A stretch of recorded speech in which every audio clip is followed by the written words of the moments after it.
This is television for the Isles of Scilly, brought to you with Worldwide Financial Planning, Truro and Penwith College, and the Scilly Lottery. From Radio Scilly, this is ScillyTV.com.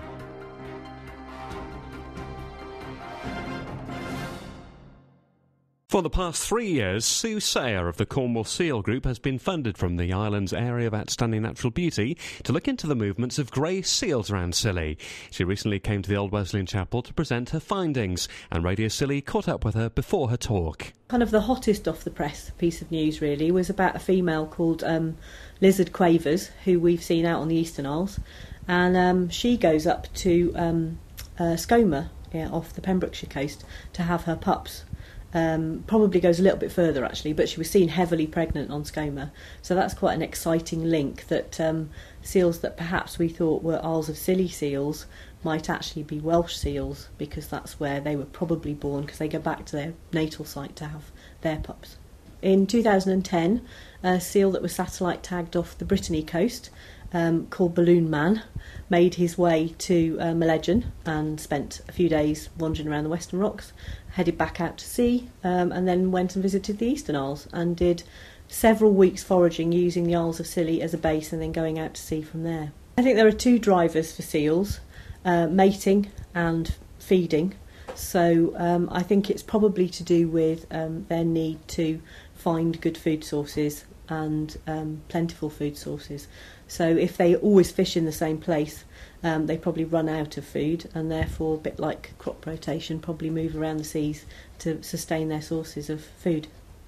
The two ways that are possibly different are that seals in Cornwall breeding sea caves, which seals in Scotland don't.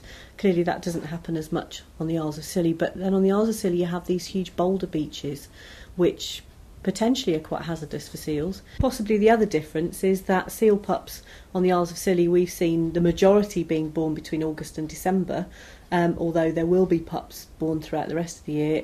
In other large rookeries up in Scotland, they tend to come ashore on a more short period of time, so they all come at the same time to pup. Well, one of the things that's always surprised us is that we've seen at least two common seals, and we've seen them repeatedly, but we found that back in prehistory, archaeology has dug up seal bones that have been identified as both grey seals and common seals. So common seals have obviously been used in the Isles of Scilly for quite some time. In the southwest and the Celtic Sea population, they're absolutely critical, and the reason they're critical is the Celtic Sea goes from France to Wales to Ireland. Cornwall and the Isles of Scilly are the hub of that. So if seals need a stopping off point to recharge their batteries, digest their food, have a bit of a rest, meet friends, then that's where they're going to do it, the Isles of Scilly, because it's the hub of the Celtic Sea population that they're moving around.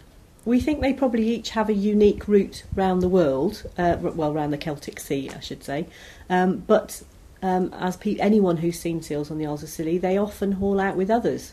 So they seem to have a bit of a herding instinct in that respect, maybe for safety, because if you're hauled out on your own you're vulnerable, whereas if there are other people keeping a lookout for predators, you're going to be safer. So they do seem very sociable when they're hauled out in groups on the islands. Research into what seals eat by the Sea Mammal Research Unit suggests that seals eat greater tonnage of sand eels than any other fish species, and I would imagine that with your huge areas of sandy seabeds you've probably got lots of sand eels, and that's possibly why they're favoured by the seals. Also, the Isles of Scilly, there's usually a place, apart from in the worst storms, there's usually a sheltered place where you can haul out to rest. Because if you're digesting food, you need oxygen, and when you're actively diving and foraging for food, you can't digest it. So you have to come out somewhere where you can rest to get the goodness from the food that you've caught. Well, the Isles of Scilly Area of Outstanding Natural Beauty have given us money to try and put as much of the existing data that there is about seals on the Isles of Scilly together in one place. So that's why we're here at the moment, is we're trying to research some historical stuff. And lots of different people, including the University of Exeter and Cornwall Seal Group, have funded, and Natural England have funded different surveys here for us. So we want to put all that data together and hopefully get the secrets that then stored in that data out into the open.